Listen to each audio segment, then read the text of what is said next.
After my boyfriend told me about his long-ago Datura trip and the mystical spiky seed pods, I began my own search for the plant. I did a decent amount of research in the beginning, hardly enough, and after several months of searching finally located a Brugmansia tree. My first test was with half of a large double white flower. I made a test tea out of the flower by steeping the flower in hot water for 30 minutes, straining out the plant material, and adding honey and lemon to taste. I experienced mild and mostly enjoyable effects. I felt light and floaty, I had a lot of energy and my thoughts seemed to be moving all around, for lack of a better description, plus dry mouth. I enjoyed my test tea so much, that I decided to do a larger dose as soon as I could.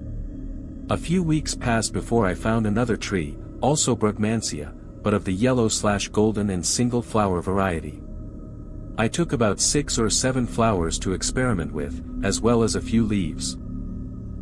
Although I was reasonably experienced with drugs, regular cannabis smoker, lover of MDMA, pursuer of magic mushrooms and dabbler in acid, not to mention a taste for the opiate family, I really underestimated the power of the moonflower. I can only laugh at my own stupidity now, knowing that I thought it would be fun to drink Datura tea on my way to a club. Yikes! My best friend Alex, myself, and 3 other friends were going clubbing that evening. Everyone else in the party was going to get drunk and I thought it would be fun to be delirious. My bestie Alex barely knew what Datura was, and like I, was not expecting what happened. That evening, I chose 3 flowers and 2 small leaves for my tea. Way too much, little did I know. It seemed like a reasonably safe dose. One of the flowers was still budding, very green and fresh. I chopped all the plant material up and boiled it for 30 minutes, then let it sit for about an hour. I strained out the flowers, added sugar and lemon juice and ended up with about 8 ounces of tea. Alex picked me up at 8 p.m. and I drank the entire 8 ounces of tea within 10 minutes. The tea was tasty and I felt excited about the experience, expecting something more like acid or mushrooms. Hee, silly girl I was. 8:30 p.m., we meet up with our other 3 friends at a coffee shop near their homes so we can all ride down to LA in one car. I am getting higher and higher by the minute. I step out of the car to greet my friends and I feel like I'm 2 feet above the ground. Alex comments that my pupils are huge and I seem very high. I'm stumbling around and having trouble walking. I begin to grow slightly concerned, never having felt this disorientated or strange before on anything. It's not unpleasant, but the unpredictability of it starts to frighten me. Then the dry mouth, oh, the horrible dry mouth. My lips were sticking to my gums and I could barely talk, it was so bad. Alex takes me into a coffee shop to get a glass of water. I stumble in, looking drunker, laughing, and becoming more out of it. We all get in the car and start to drive down to LA. I sip my water, it's not helping and I begin to feel nauseated, but I keep drinking. I think I'm going to vomit and I try to roll down the window but my hand won't seem to work. I feel almost like I'm underwater, and I hear people asking me questions, but when I try to answer a bunch of low mumbled nonsense comes out, and I'm started to get frightened. Then I puke. All over my clothes. Thankfully it was just flower tea and water, but now everyone in the car is upset and worried. Alex keeps asking me if I can go to club and I think I try to say yes at first, but then admit that no, I can't, and I'm beginning to lose moments of consciousness. Blinking in and out of dream conversations. I'm afraid because I know the people in the car are unhappy, many of them try to comfort me and tell me it's fine, don't worry, etc. But I feel I'm staring with crazy wide eyes and babbling nonsenses. So, Alex, being a good friend, has everyone turn around, although we are nearly in LA, and drive back so he can take care of me. I'm sure I would have been arrested or taken to the hospital had I actually made it to the club or any public place.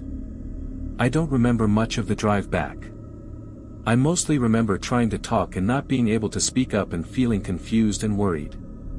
I feel that the trip could have been immensely enjoyable for me, had I done in an appropriate setting, but with a bunch of anxious friends who know nothing about Datura, it was pretty stressful, mostly because everyone seemed quite upset at me. Not that I blame them, I did puke all over and kept trying to answer questions that no one had asked. Anyway, next thing I remember is saying goodbye to our other friends as they got into their own cars and headed down to the club. Alex ushered me into the back seat and told me to sleep. Things got pretty weird from this point on. I'm laying in the back seat while he tries to drive me home, the whole time making phone calls to friends and family trying to figure out if he needs to take me to the hospital or what. I'm totally unaware that he's on the phone because I'm busy having conversations of my own. He later told me I thought I was talking to my boyfriend, and at one point he said I seemed to think I was conversing with the gods. I remember sitting up frantically in the back seat and searching through my purse every few minutes, looking for my cigarettes. He kept telling me to sleep and I would listen for a bit, then get back up. He says that I mumbled to myself the entire drive, that I tried to open the doors several times as well. I also remember the uncomfortable bodily pain and whimpering in fear at some points, mostly in the onset of the trip. However, I also remember feeling like a child. Everything was new for the first time. I was curious and easily fascinated. It was frustrating to have no memory though. He would try to talk to me and mid-sentence I would stop and completely forget what was going on. He told me that I kept saying, "Is that a new outfit, Alex?" I really like it, over and over, even though he wasn't wearing anything I hadn't seen several times before. At what I believe to be about 10:30 p.m. we arrive back at my house. He pulls me out of the back seat and I can barely walk up to my door. I'm covered in vomit tea and complaining that I'm very cold. He reports that I got very belligerent when he tried to get me to follow him and that at one point I shouted obscenities at him, although I don't recall that part. The next thing I remember is that we are sitting on the bench outside my front door and he's trying to get me to sober up before he takes me inside, which of course is not happening in the least bit. I pretend to read the newspaper, holding it upside down but examining it closely and with interest. He tries to talk to me to see how coherent I am, and I seem to know who he is and who I am, but little else, including the fact that I've had datura. About 11 p.m. he realizes that I am far from sobering up and decides to bite the bullet and take me inside. The lock on my door sticks, so he struggles with my key trying to unlock the door. I remember that he kept asking me how to unlock it and trying to get me to help him. At one point I stood up from the bench to try to unlock the door myself, but fell flat on my back against the cement. Then I started laughing, feeling no pain at all, and climbed back up on the bench. I had a bump on my head the next day and some bruises, but no pain or serious injuries. He finally got the door open and took me in. I kept bumping into furniture, walls, falling over and slurring nonsensical words. I thought I could pass for drunk in front of my family and get to my bed and pass out. I thought I was acting reasonably sober, but apparently that's not what everyone else saw. Stumbling to my bedroom was the last thing I actively remembered that night. I woke up at about 9 a.m. the next morning, in my bed, dressed in different clothing. I'm still not sure who dressed me. Apparently I managed to do it in my stupor. I was wearing a t-shirt and biker shorts. I awoke feeling oddly refreshed and awake, but with distorted vision and an odd lightness, or confusion about me, but it was not unpleasant at all. Alex called me saying, "Do you even know what happened last night?" and filled me in on some of the missing memories. It was very strange to wake up with amnesia, having never blacked out at all before. Alex reported that I seemed to have gone totally insane and he was worried I was seriously ill. He said that my eyes would get this scary blank look and I could stare right at him and think I was talking to someone or something else. He also complained that I peed in the back seat. Oops. I don't remember that, but knowing more about datura it doesn't surprise me at all now. Alex told me that once we got into my house he had to explain to my dad what was wrong with me. They tried to hide me from my mom, putting me in my room and saying that I was in there talking to Alex all night. Alex explained what datura was to my father, who had never heard of such a plant, and they looked it up on the internet. After that, Alex left me in my dad's care and went home. Some of the missing memories from that night came back to me, things that I thought were dreams. I remember wandering around the house and opening the fridge door and seeing it full of cans of ice-cold Coke. I thought I talked to my mom at one point, but I'm not sure if this was real. My dad said that I looked like an alcoholic going through DTs and that it was really scary, and he said that he had to keep telling me to go back to my room because I would wander out talking to myself and inanimate objects, and I kept moving things around the house. At one point I remember turning on the bathtub and the sink and forgetting about them. I kept taking objects from my bedroom into the bathroom. And the next morning when I opened the bathroom cupboard I found a bunch of my underwear and stockings stuffed in there.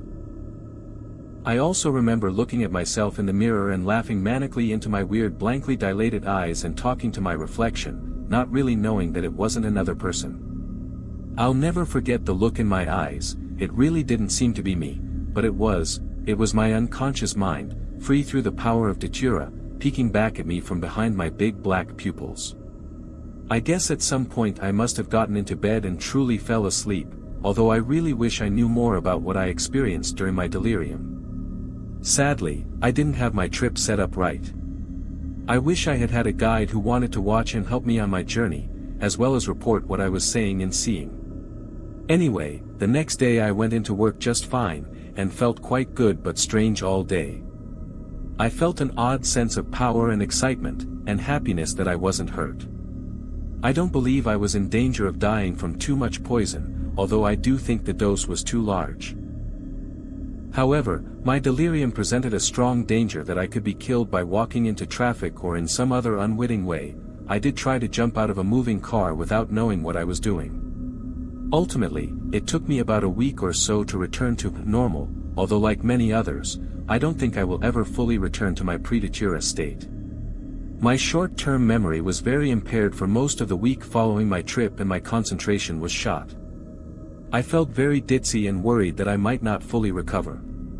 My mental capacities do seem to have returned for the most part now. My vision returned to normal in about 2 days. After that I have been a freer person than I ever was before. Having struggled with anxiety and depression for years, treating it with Prozac, I feel that truly experiencing that delirious state may have actually helped relax my mind in some way I don't fully understand. I became stronger and far less passive after my trip as well. I was going through a hard time with my boyfriend, and after the trip awoke feeling more in love with him than ever, and the feeling has remained. I became even more obsessed with the goddess Datura after that trip. My dreams are filled with her and are more vivid and real than ever before. Before Datura I did sleepwalk occasionally and talk in my sleep often, but I often felt unable to call out for help in my dreams, having no voice. After doing Datura, I talk in my sleep more than ever, but I am no longer silenced in my dreams. I can even shout out in my dreams now. Sometimes it's harder to distinguish what was a dream and what really happened, as the lines are certainly blurrier. I have since experimented with Datura, Jimson weed in particular, several more times at much lighter doses. I ate 20 seeds, which produced an uncomfortably heavy body, strange illogical fear and some very interesting delusions. The 20 seeds was an alright dose, because I only experienced a moderately delusional effect for a shorter time range. I started getting mumbly and weird about 30 minutes after consuming the seeds, laid down into bed and started going in and out of dreams, had a conversation with my friend Alex, who had moved to San Francisco by then, and kept dropping my imaginary cigarette into the blankets. The after effects almost felt kind of mushroomy to me, in that jerky colorful sort of way. I enjoyed the after effects more than the actual trip, which at the time had that gripping fear. Some time later I made another tea, this time using 1 flower and 1 leaf. I only drank half the cup before the strange fear and painful body high set in. Then I fell asleep, no hallucinations that I recall that time. However, for now I'm foregoing tea and other consumable methods, as the power is just too profound for my body. Currently, I'm experimenting with my second jar of flying ointment, made from lavender oil, ground Datura leaves, flowers and seeds, all boiled in candle wax until frothy, then strained and let to cool. So far I've only rubbed very small amounts of it into my wrists and temples, producing excitement, shaking and that sort of Datura weirdness. For now, I only experiment with very small doses of Datura. One day I hope to experience full delirium again, with the presence of a guide to help me get the most from my trip and remain safe.